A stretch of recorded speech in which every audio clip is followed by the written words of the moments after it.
According to my iPhone, it's 6 o'clock. So we'll begin the Blount County Board of Zoning Appeals meeting. The first item that we'll cover with you tonight is an evacuation procedure.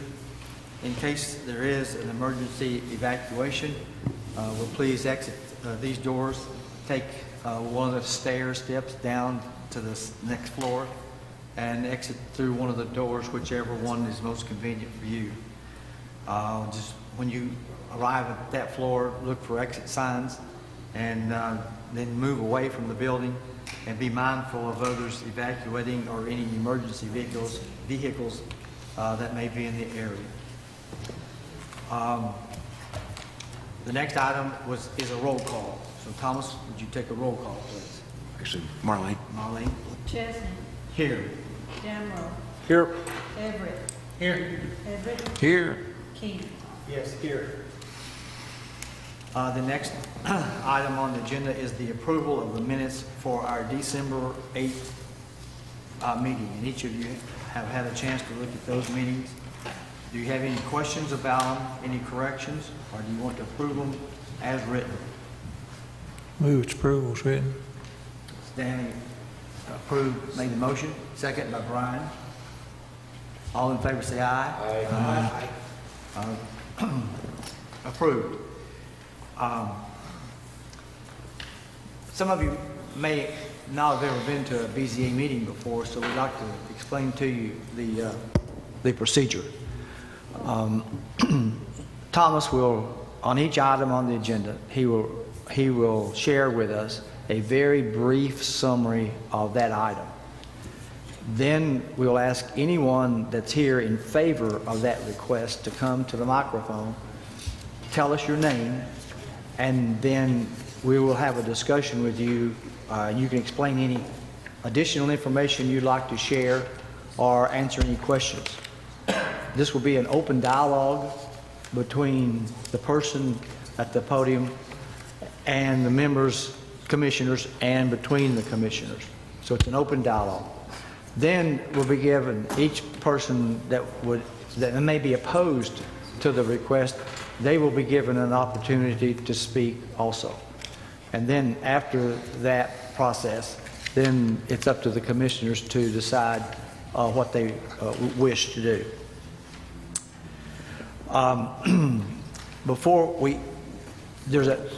There's agendas on the table over here if any of you need to see an agenda, or if you need it. It's on the corner of the table. A discussion I'd like to have with the board, the rest of the commissioners. Based on last month's meeting, the issues with the overlook apartments may take some time.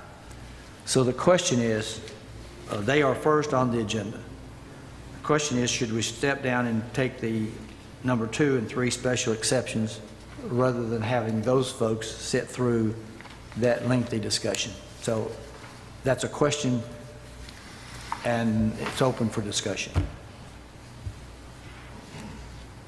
I have no problem with it. I have no problem with it. I'm good with it. Okay, so Thomas, Marlene, you okay with that? Yes. Okay, so what we're going to do then, we're going to move down to number 2 on the special exceptions, and then after that we'll do number 3, the library for Townsend. So the first item that we'll discuss tonight is the special exceptions for the storage units on 3930 Highway 411. Thank you, Mr. Chairman, Board. The applicant for this project is under contract to purchase this property. And after some discussion with John Lamb before he left, it seems like this is something that you guys actually did for a very similar sort of a case not so long ago. And the issue is the ordinance doesn't clearly define this use as an allowable use or even as a use subject to special exception. So what has to happen then, and I think it's prudent for the applicant to go through this process, is for you guys to make a ruling on the use prior to us actually reviewing a site plan. And so, again, John sort of recommended this, and I agree with him. And I think it would give the applicant, some sense of comfort if, should you approve it, at least the use, to go ahead and tie up the property. That being said, I did have an opportunity to meet with him last week briefly, and he has an idea of maybe doing a sort of a phased development on this piece of property. Currently, it's developed residentially. It is zoned commercial. It is on 411. But he has some ideas for sort of maybe phasing in his development. So doing something and doing a little more. And he is here tonight, so I would refer, specific questions to him. So I assume that you gentlemen are in favor of this. Yes. Okay, tell us your names. I'm Michael Brinkman, and this is... I'm sorry, Michael Brinkman, Brakeman. and Stephen Reiners is standing to my right. I'm sorry, the second one? Steve Reiners, Spell the guy's name? R-E-I-N-E-R-S. Okay. Anything you want to add to the comments? No, he pretty much covered it. I did meet with John Lamb and trying to find out what we were allowed to do with this property, and I had to come before the board to... We do not own the property currently, but we have an interest in it if we can get this passed, but we have not hired an architect or anything like that. We realize that if it is passed, we'll have to go before review, meet all kinds of building specifics and whatnot. I have a couple questions. Okay? If you look at the site and you look at address 3930, there's like 3 houses there. And I couldn't match the drawing to what I saw physically. Yeah, well, the drawing is, there's actually only 2 houses there. That abandoned structure right there is a structure that needs to be pushed down. So that's the one that doesn't have the roof. Yes, So the one you're interested in is the one showing here on the right. correct. We would take this down because, first of all, it's an unsafe structure. If we were to acquire the property, we would take that down, and that's where we would put our office, right there. For the reason I'm asking, it looked like 3930 is the house in the center there, not the one on the right. So, and the for sale sign is the house on the right. Yeah, the center. Yeah, the house in the center of the property is the one that had a for sale sign on it. The one to the left is just a block building. It's not Still a even house. really framed in, but it is a house. So we don't see a lot of value long-term in those 2 structures there either. They're not in the best shape. So as you look at that property, the building that didn't have a roof is here. Yes. Well, there's a house right adjacent to it. Yes, that's 127 feet away. And you're saying that's this house? That's the center house, yes, in the center of the property. Okay. So from the property line to that house is 127 and a half feet. Okay. Okay, now I understand. And that's where the sign was. Yes. Okay.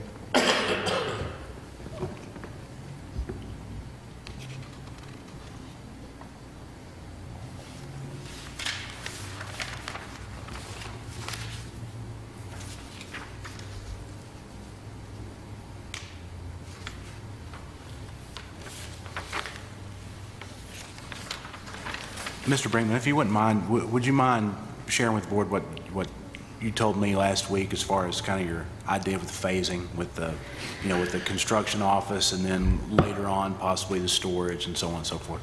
Yeah, Elaborate. where the abandoned building is, I drew a rectangle there. Obviously, it's just a sketch, but we were going to build a building there and have a drive come down that right side and put storage across the back of the property line, of course, meeting all setbacks and whatnot.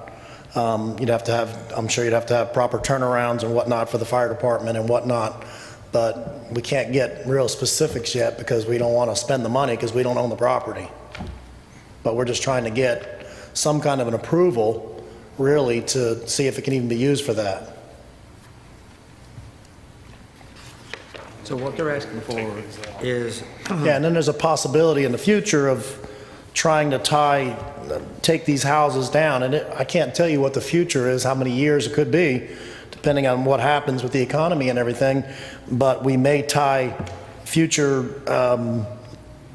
continue the building right across 411 and take those houses down and do something to like a strip shops or something like that. So part of the, I don't want to say it's convoluted, but there's a lot of moving pieces to it. Part of the reason why I think he should get some sort of ruling on the use is because of the potential for the storage stuff. With RVs, covered storage, or storage units, depending on whatever your plans may be in the future. If it were only the office use, if that was the only thing he was proposing at this time, that's clearly allowed in the district, and so it would go to, you could pass straight on to the site plan review and approval at that point. But since we're talking about sort of a mixture of uses, I think it's important, I think his business plan is relying on him being able to do these other things in the future. I think being able to just have a space for and I'm not trying to put words in your mouth, please stop me if I'm wrong, but. Oh, you're doing fine. The ability to use one of the areas or to do your construction office probably isn't, in your opinion, the fullest and best use of the property. So if that was the only thing that you could do, which again, the zoning is pretty clear that he could do something like that, subject to site plan approval, but if that was the only thing you could do, then that's probably not good enough. Correct. We would probably look at other properties. So we have to look at it in terms of big picture, sort of longer range, with the potential of this being used for storage in the back, in addition to possibly office space or shop space or something of that nature on the frontage. So, are these other potential uses also allowed under the current restrictions? yes, sir. So general, it is zoned just general commercial.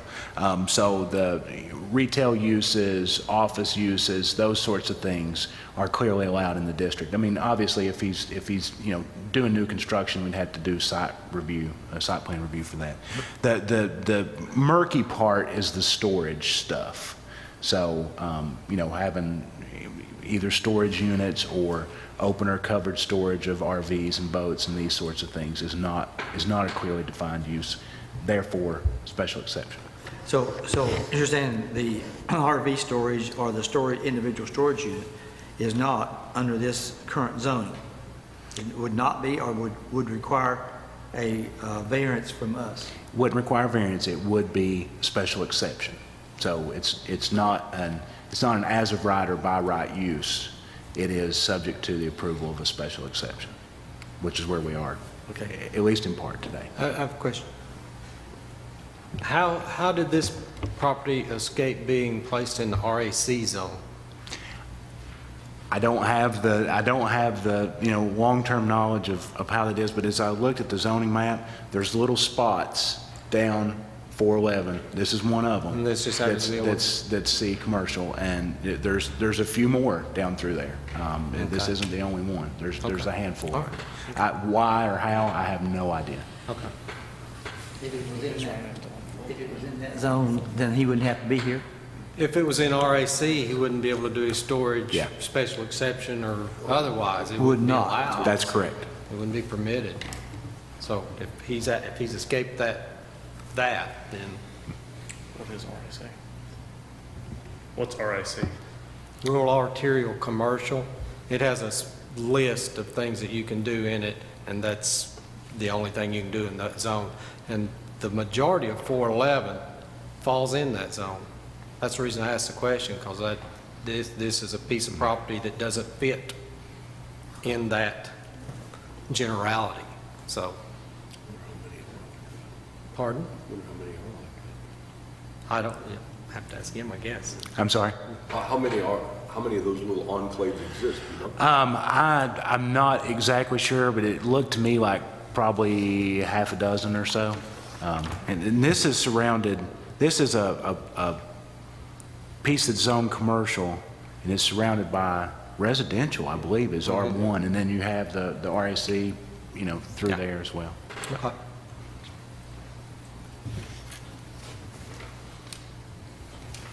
Any other questions?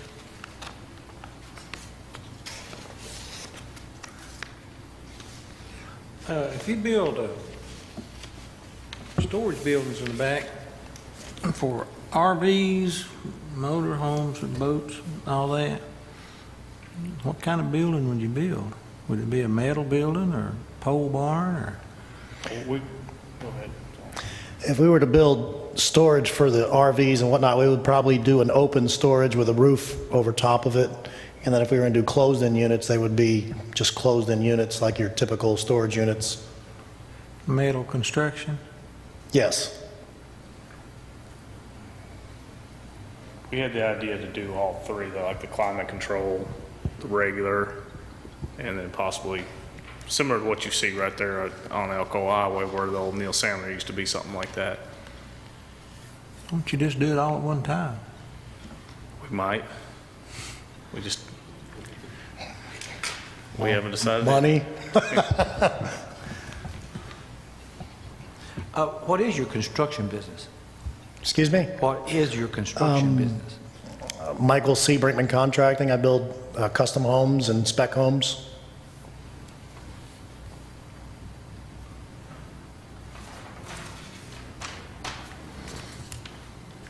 Or are you asking that we do a special exception just on what we've got here?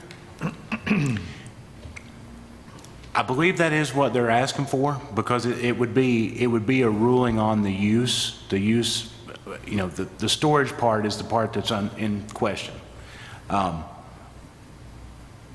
Even with that, they would have to come back with the site plan approval. And so if you guys made a ruling on the use, in my opinion, you definitely should put the condition on it that it is subject to, you know, review and approval of a site plan or plans. You know, if we're doing it in phases and you don't have it designed out, all of it, I think you would need to go through that with all of them by this board. That would need to be reviewed and approved. And I actually think, as far as I don't know that you're bound. You know, and by that I mean if the site plan comes back and we, you know, once it's engineered and once we see, you still have to meet all the findings that you need to meet. So we're just being asked to approve a concept here. That is what they're asking for, a concept on the use, and that's really all you can do. You know, and certainly it's up to your discretion if you're comfortable with the use or if you're not.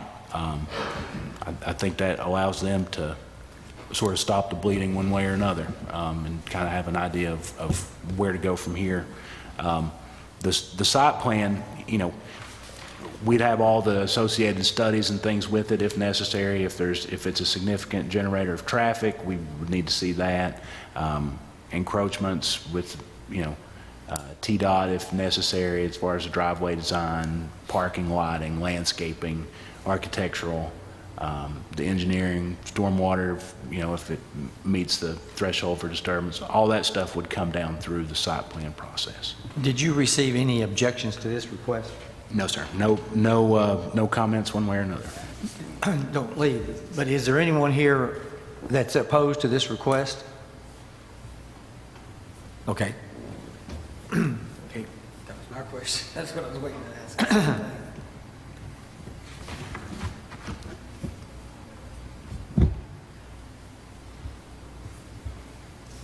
This is just a general question. I mean, what is the property that's approved for storage units? What kind of zoning do you have to have for storage units? It's this zoning. It has to be the C commercial zoning, but then it's still subject to, you know, a discretionary review and approval by the board. Okay.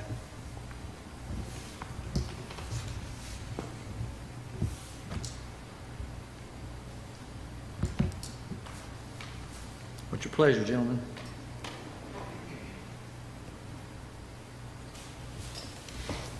I move approval for concept. Second. Okay, what I heard Stanley is approval of the concept with the, with the subject to item 1 at the bottom of the page. Correct? So we have a motion and a second.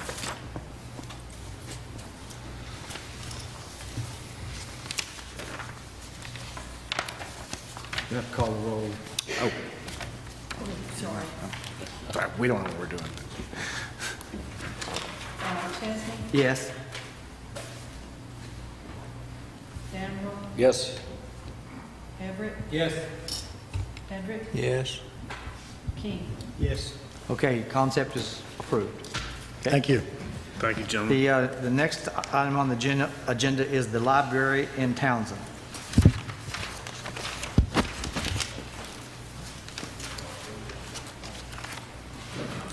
All right, thank you once again, Mr. Chairman, Board. So I guess a little bit of history here, which I just learned a couple of weeks ago. I guess earlier, no, it's 2017 now. In 2016, there was an amendment to the ordinance to allow, as a special exception, in the R1 district, privately funded nonprofit community libraries, and that's what we're dealing with here. So that is an ordinance. I put the section of code in there, 9.2B, underlined. So this request is for a small 2,500 square foot library. It's a one-story building, a few parking spaces. It is an R1 district, so it is subject to a special exception. From what we can tell at this point on the site plan, it would comply with all applicable setbacks and development standards. A use such as this is a very low traffic generator. It's a low noise generator. It's not a great deal of impact as far as the use itself. We did have some discussion. You haven't asked this question yet, but I have had a lot of calls from people on the sign. When you tell them what it is, in general, people have been very supportive of it, as you know, to have the community library there. We did have a concern with one of the adjacent, actually across the street property owners, just more or less a question about stormwater, those sorts of things. This is such a small-scale project, and it's out of the urbanized areas, so our stormwater regs actually don't apply. It's a very small amount of land disturbance, so it doesn't trip the threshold for a land disturbance or grading permit.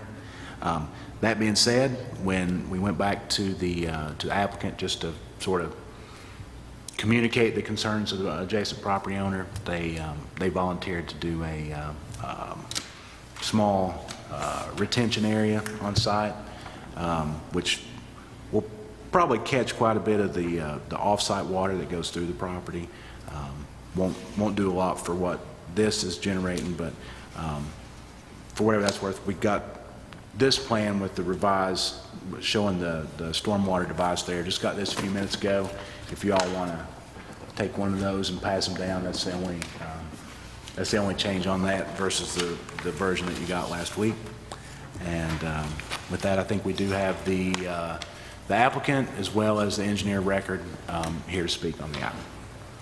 Okay, is anyone here in favor of this request?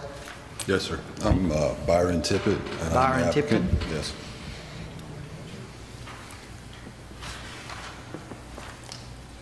I'd like to thank you all for taking the time to take this under consideration. We do appreciate it. The library has operated in Townsend since 1997. Excuse me. This will be its 20th year in operation in Townsend. In the past year, we have had to change, or are needing a change of buildings, and we've acquired this piece of property and would like to build on it to have the library in Townsend operating again. Really, you have the site plan in front of you. If there's any questions that I can answer or anything that I can add to it. Yes. So is this property in the city of Townsend? No, it's just outside the city limits. Okay, but it is the Townsend Library that you're moving out there? It's the Mary Tippett Memorial Library is what it is, located in Townsend. Excuse me, okay. As you look at the property, there's a driveway that goes up to the right, and yes, there's sir. a mobile home down on the left, so it's that property in between those two? Yes, there's a driveway that goes up on the hill, and then there's another driveway on the other side that goes to another house, and it's the property in between, yes, sir. Okay, all right. I was just surprised if it's going to be the Townsend Library that's that far out. Well, we had previously been in the city limits up behind the Tuckaleechee Utility Department, and that building became uninhabitable, and so we have left it. We've been in storage since last June, and we're trying to build a new building to Okay. get it back operating again.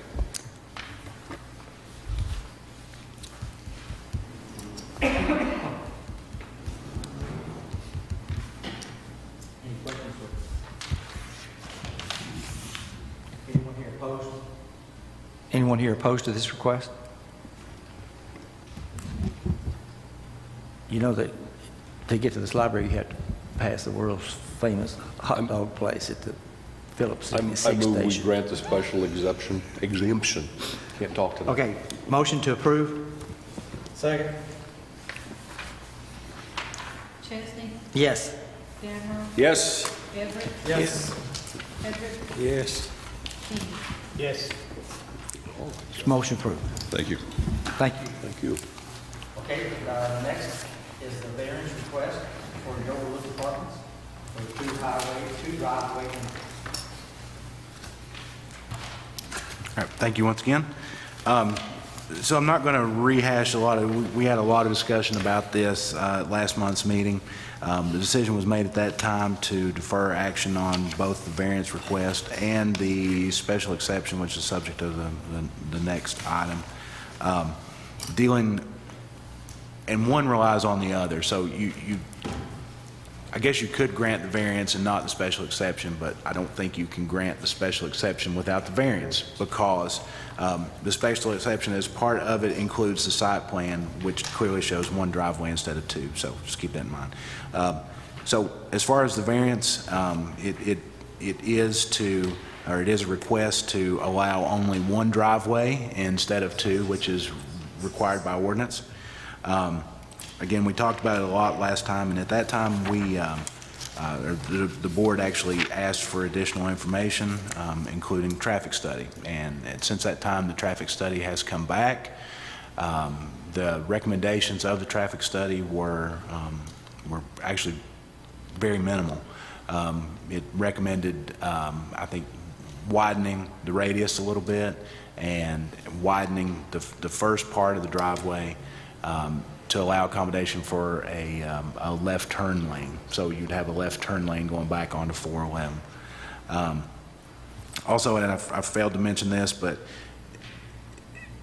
the nature of this request and the property, the fact that the property is split zoned, sort of sent it down this bifurcated path where it had to be reviewed by both this board and the Planning Commission concurrently. The Planning Commission heard it at the end of December and voted to approve, subject to your all's approval. So just keep that in mind. No, actually, I misspoke. That has nothing to do with zoning.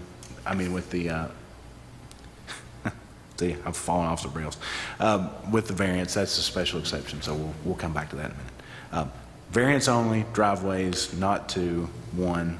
Traffic study came back, and the engineer of record is here to speak. Who's here in favor of this? My name is Derek Jones. Derek Jones? Derek Jones. I'm Sterling Engineering, and I'm the engineer of record on this project. So if there are any questions about the traffic study or any of that, we didn't complete the traffic study. We actually had a third party do it. But if there are any questions, I'll be happy to answer them. What kind of traffic study did you do other than just looking at it and say, yeah, there's plenty of room? I'm sorry? What kind of traffic study did you do other than just looking at it and say, yeah, we got to go into the road and we can see good and all that. What does a traffic study consist of? Well, it's actually this particular study was a $6,000 traffic study. Cannon & Cannon performed. They went out and did, laid the tubes across the highway to take traffic counts, to determine the AM and PM peak hour traffic there. They do a trip generation report to determine how many trips will be generated by this development in both AM, PM peak hours. They determine which direction most of those people are going to go and which direction most of them are going to be coming in. And they put all of that information together and develop a recommendation. Is the state involved in any way? The state reviews the traffic study once it comes back, but the state has, it has been sent to them. All they do is request that we get it by a licensed traffic engineer, and once we get it, they ask that we go by it. So there's no discussion. Once it gets completed, and Cannon & Cannon does, the reason I selected Cannon & Cannon is because they do the majority of traffic studies for the state of Tennessee. So the state of Tennessee actually hires Cannon & Cannon to do these. So I thought it was the best bet. They're a little more expensive, but we're going to get what we pay for. So What determines the need for acceleration lanes and deceleration lanes? those are based on warrants. On what? What they call warrants. The TDOT uses those. The MUTCD outlines those. It's a traffic. It's basically a trip generation type scenario. I'm not a traffic engineer, so I'll do my best to explain it. But typically, what that's based on is the number of people. I mean, for example, in this particular scenario, the people coming into or going out of this development, the traffic study says between 90 and 95% of them are headed toward Maryville. They're not headed the other way toward Von Orr, and they're not coming from Von Orr.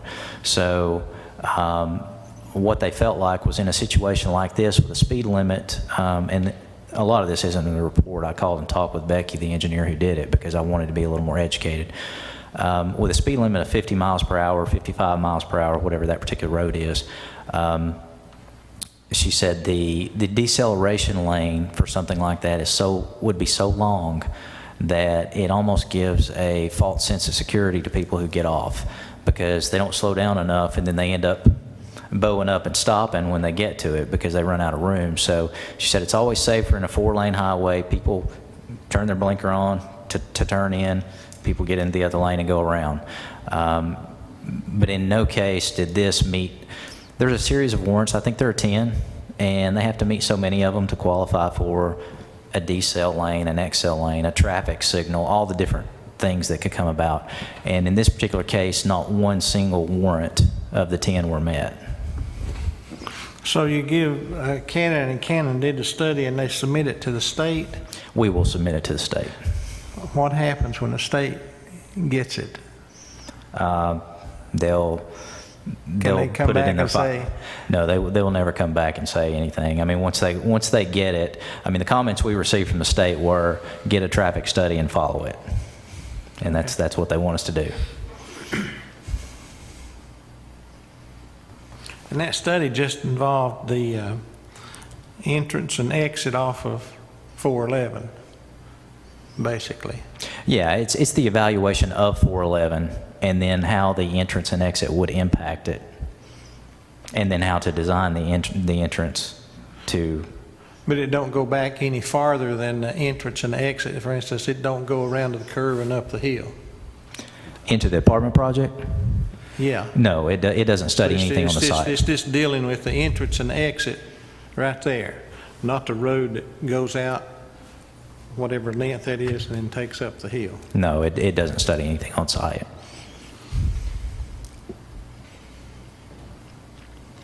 I have some questions. At some point in the past, if you had more than 40 dwelling units, you had to have 2 accesses. And according to this document, the regulations have been amended to allow up to 120. Is that something that just happened last week or last year, or did somebody change that just because of this proposal? No, let me clarify, and this is my understanding from John.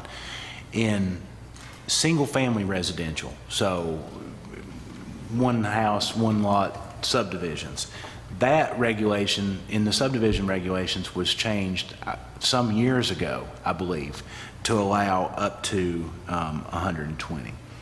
For multifamily apartment projects, such as this one, the code still states that if you have more than 40 units, you have to have 2 driveways. So I think John included that in the staff report the last time, just as sort of a comparison. If you were, if you were sort of on the fence about a variance, if you wanted to apply the single-family residential standard or use it as a template to allow you to approve this variance, then you could. So I'm not sure if that was clear in the memo, and I apologize. Well, now that you said that, it does say the subdivision regulations. Correct. So that is as applies to single-family residential.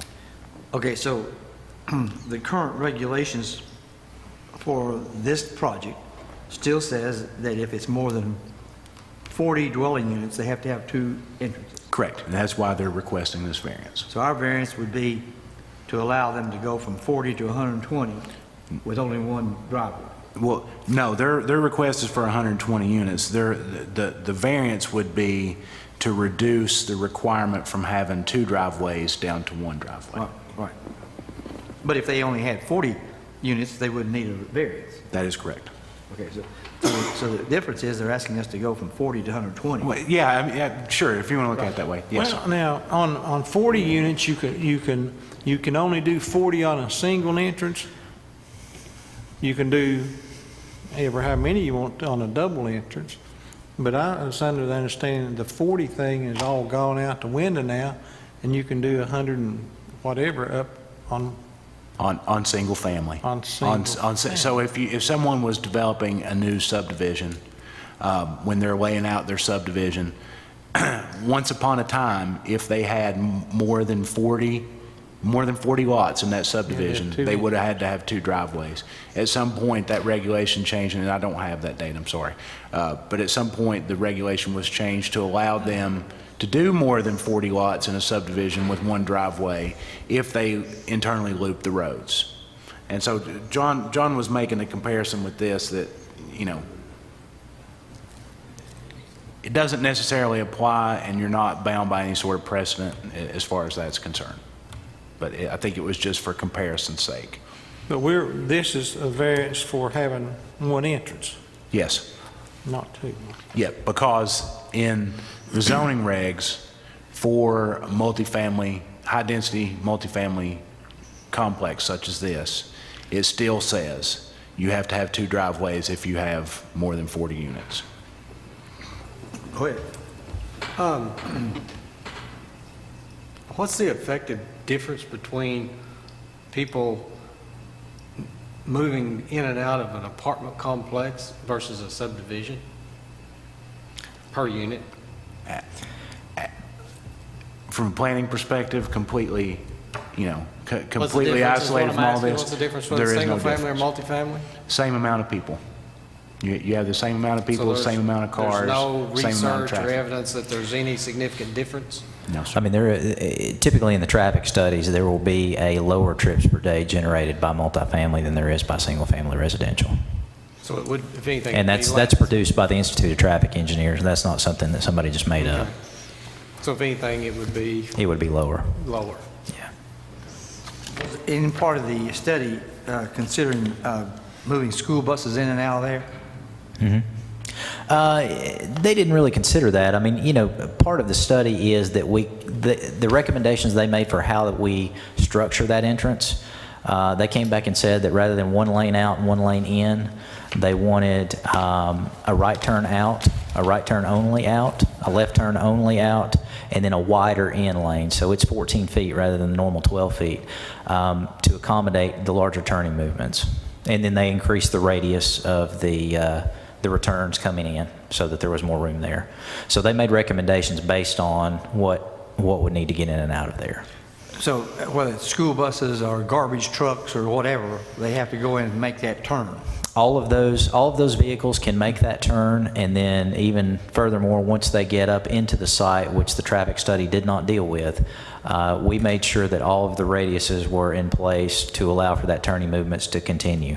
Now, obviously, once the school system will determine whether or not the buses are going to go up into the site or not. That's not something that I have any control over. What I can tell you is the entrance is designed such that they can go into the site if they choose to. And once they get up into the site, they can go around the entire loop without having to worry about backing or turning around. It's completely traversable by a school bus or a moving truck or any of those types of things. Can you get a moving van, tractor Yes. trailer up there? In theory, according to the turning radiuses, yes, you can. It's pretty much the same turning radius as a school bus. I'm not sure I'd necessarily recommend it, but yeah, they could.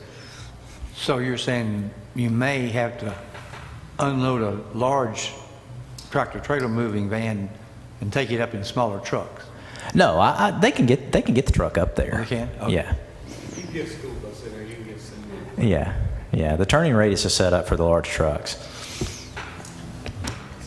My whole problem with this is like, getting up and down that hill, and down there where you're entering, if you have a school bus coming toward Maryville, to make that turn in, he's going to have to get over in that opposite lane and swing way around to get in the entrance lane, or he's going to have to go over into the exit lanes in the entrance.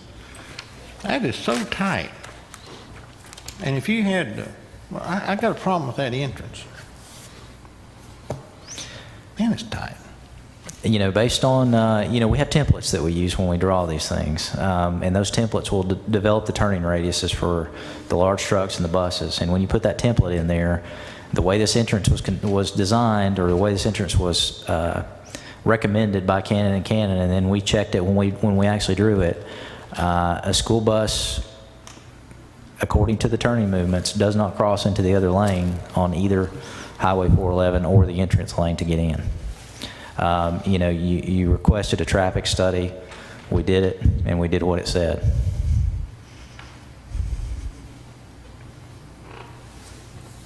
And it was not a cheap traffic study. Just as a point of clarity here, when the original packets went out, we had the last version of the plan, and then the packet that was laid out for you today has the latest and greatest, which we got Tuesday. So I just want to make sure everybody's referring to the one that the clear difference is it has a left turn lane coming out of the driveway. So make sure we're all looking at the same thing. Yeah, the entrance essentially went from 24 feet wide to 36 feet wide. And then the radiuses out onto 411 were widened from, I can't remember what they originally were, 10 to 20 feet to give a wider turning radius coming in as well.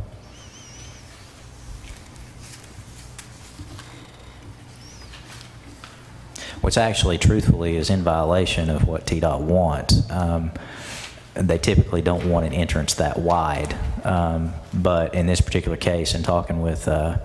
Padgett at TDOT, they recognize that there's a need for the larger vehicles and the traffic, the bus traffic and whatever may need to get up in there. So they recognize the traffic study recommends that, and they're willing to go with it.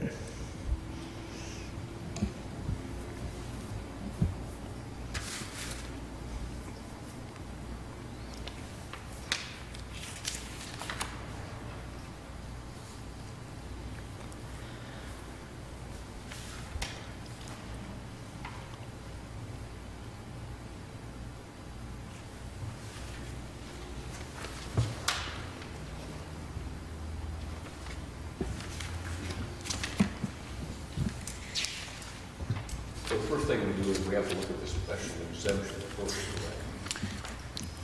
do that. The variance first, which Variance is, is what? so you have to think about the driveway by itself, Okay. and that's this case. And then next would be the special exception. So for it to pass, both of these have to pass. Yes.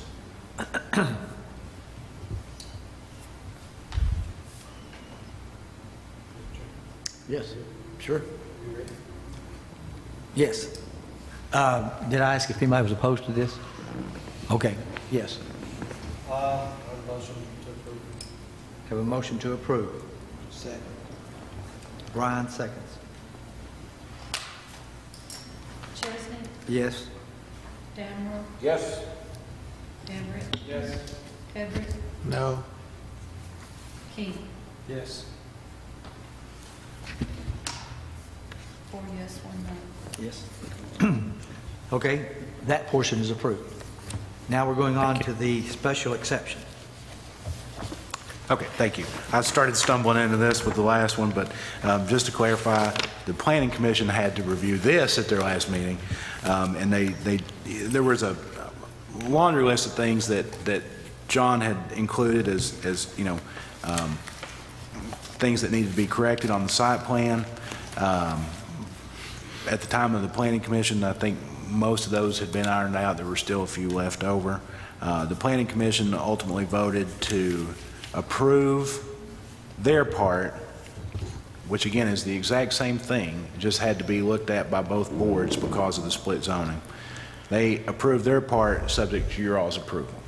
And with this final version of the plan that was provided to us Tuesday, holidays kind of set things back a little bit, but staff can confirm that all of the zoning related issues, which included the overall height of the buildings, had to be reduced to 35 feet, so they actually lowered the pitch on the roof.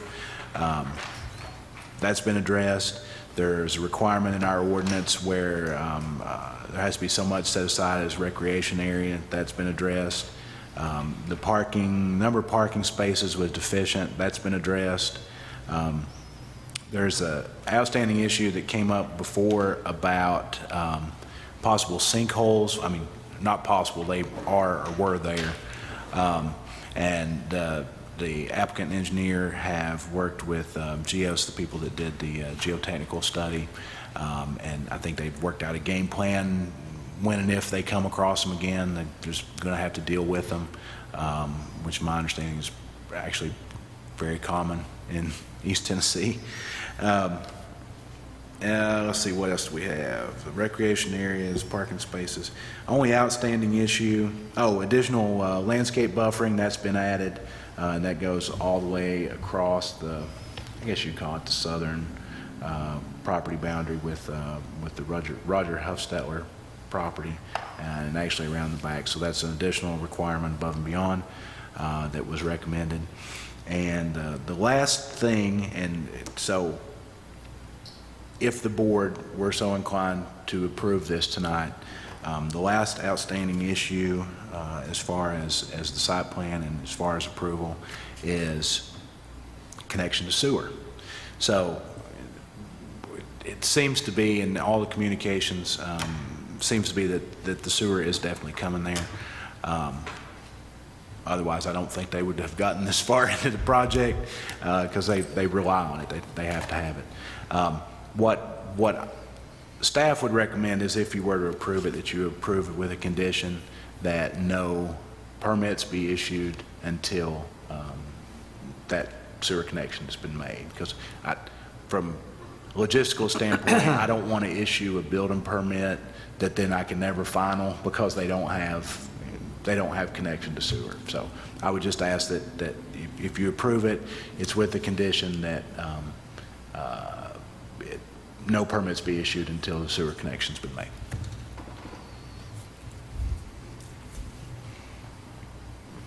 Well, let's go back through this just a moment. Okay. You're saying, there was like 9 things on the last one. You're saying the sinkhole, they have a geological engineer that has developed a plan to address the sinkhole. Correct, and that was included in the packet with the elevations, kind of their way of approaching it. It's a letter dated December 8th from GEOS. And you address the side and the rear setback. Correct. And the buffering, there's a buffering plan. Correct. And the usable recreation area. Yes, sir. Number of parking places. Yes. You just talked about the sewer, the height of the building, and the maintenance of the common recreation areas, why does that differ from the usable? The common maintenance is a requirement in the zoning ordinance. It just needs to be notated on the plan. And it is noted on the plan, Thomas. I'm sorry, I forgot to I put a big note on the CP1 sheet at the bottom. Okay, I didn't hear you mention the water runoff retention plan. Oh, that also would be addressed in the building permits, at the permit stage. Stormwater, Justin Teague would review that before we issue permits. So we're saying we don't need to know what that is now? I don't think so, no, sir. Okay. Are there fire hydrants on the location? There are, yes, sir. Those Where are they? in the full plan set on your, let's see. Should there be a on utility sheet? CW. It should be on CW, sheet CW. Probably. C home. what? CW. CW.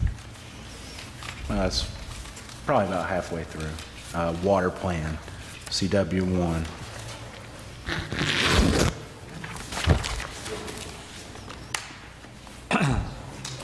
So, help me, where are they?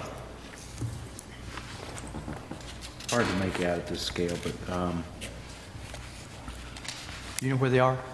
Yes, there is one as you're coming up the driveway before you get to the first building on the right-hand side of just outside the parking. And then as you go on down on the upper end, past those buildings, there's one on the left-hand side once you get to the last building. And then there's one down near the clubhouse area, and then there's one between the lower two buildings. So it's 4. There's 4 total, yes, sir. Okay, so the 4 hydrants does or do not meet the requirements for 120 units?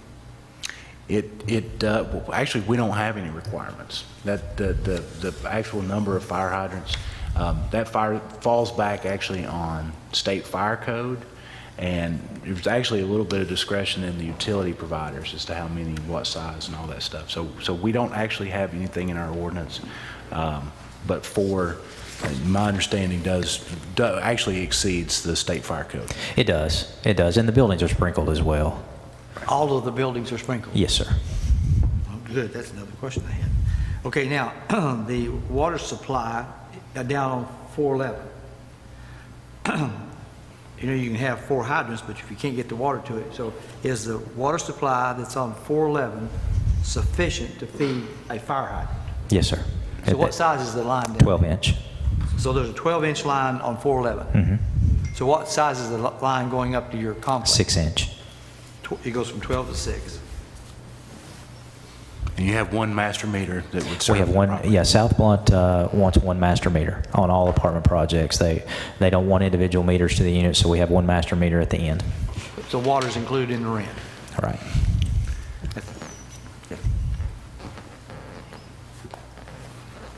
Okay.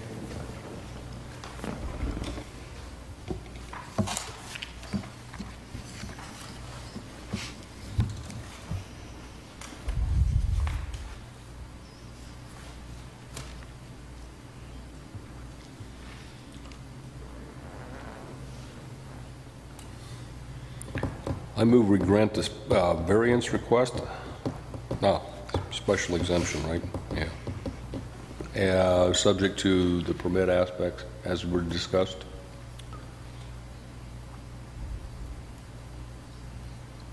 Okay, we have a motion to accept it with the requirements of all the permits be met. Correct. Is no permit be granted without a sewer connection first? That's what we get. Yes. And sewer connection is just one of the many permits That have to occur, correct. Yeah, what I would like to see is proof from the utility provider that the sewer is there and ready to be tapped into. And then also with the stormwater, same thing. pretty common practice. We'd look at that through the review process on the commercial plans as for the permit. But I don't want our office to issue any sort of permits until we have those things taken care of. We don't want to be in a bind. We don't want to put you in a bind of having something that can never be. Yeah, and you know, these You're not going guys, to do that. You're not going to spend the money doing it. yeah, these guys don't want to spend millions of dollars to build buildings No. without sewer anyway, But it's so just it a- won't be an issue, I don't think. Bruce made a motion, now we need a second. Second. Was that Joe? Joe was the second. Jason, Yes. Daniel, Yes. Everett. Everett, Yes. King. Yes. Okay, it's approved. Thank you very much for your time.